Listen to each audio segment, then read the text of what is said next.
Facebook पर monetization मिलते ही पैसा मिलना शुरू हो जाता है, ऐसा लोगों की भावनाएं है, लेकिन ऐसा कभी नहीं हुआ रे। तो मैं आप लोगों को बता देना चाहता हूँ, मेरा जो इस प्रोफाइल है जिसमें आप लोग ये वीडियो देख रहे हो, इस प्रोफाइल में लगभग 7 से 8 महीना हो गया मोनेटाइजेशन मिल गया मुझे। लेकिन फेसबुक ने तो मोनेटाइजेशन दे दिया, लेकिन मैं जो कंटेंट डालता हूँ उस कंटेंट को आगे लोगों तक पहुँचाता नहीं है। तो हेलो दोस्तों, मैं हूँ अली, एक मल्टीपल कंटेंट क्रिएटर। तो आज है डेली लाइफस्टाइल ब्लॉगिंग का डे 3।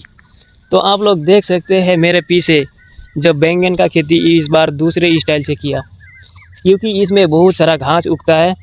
तो जो हम उसको क्या बोलते हैं, डीएपी, पोटास, यूरिया डालते हैं, वो सारा घास खा जाता है। तो इस बार टेक्निक दूसरा लगा दिया।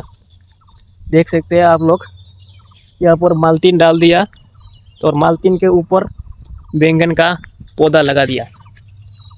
तो इस बार जितना घास उगेगा वो ट्रिपल यानी माल्टीन के नीचे ही दब के मर जाएंगे और घास का कोई झंझट नहीं रहेगा। तो इस बार देखते हैं, पहली बार किया बैंगन का खेती इस माल्टीन के साथ। आप लोग देख पा रहे हैं माल्टीन के 2 साइड होते हैं, जो नीचे के साइड वो काला ब्लैक कलर और ऊपर का साइड देख सकते हैं आप लोग सफ़ेद सफ़ेद थोड़ा।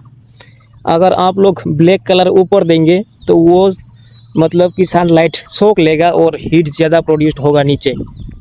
इसीलिए आप लोगों को काला साइड नीचे डालना है और ऊपर का साइड सफ़ेद रखना है, क्योंकि सफ़ेद जो लाइट का किरण आता है उसको वापस भेज देता है ऊपर आसमान में। इसीलिए आप लोगों को माल्टीन लगाते समय ये ध्यान रखना है कि काला जो साइड है वो नीचे रहे और ऊपर सफ़ेद साइड रहे। तो आप लोग देख सकते हैं हमारा बैंगन का खेती इस बार पहली बार किया माल्टीन के साथ। तो आगे भी आप लोगों को अपडेट बताता रहूँगा। तो दोस्तों आज के लिए इतना ही। अगर वीडियो आप लोगों को अच्छा लगा हो तो लाइक, कमेंट, शेयर ज़रूर करना। और आप लोगों को मैं बताया था कि मैं $6 पे अटके हुए हूँ, $25 होना चाहिए मिनिमम, तभी मेरा पहला पेमेंट आएगा। तो अभी $6 ही हुए हैं। तो जितना हो सके आप लोग शेयर कीजिए, सपोर्ट कीजिए, दूसरे लोगों तक भेजिए, ताकि मेरे कंटेंट में ज़्यादा से ज़्यादा व्यूज़ आए और मेरे को डॉलर मिलने लगे आप लोगों की वजह से। तो इतना तो आप लोग कर ही सकते हो ना। तो thank you, tata, bye bye.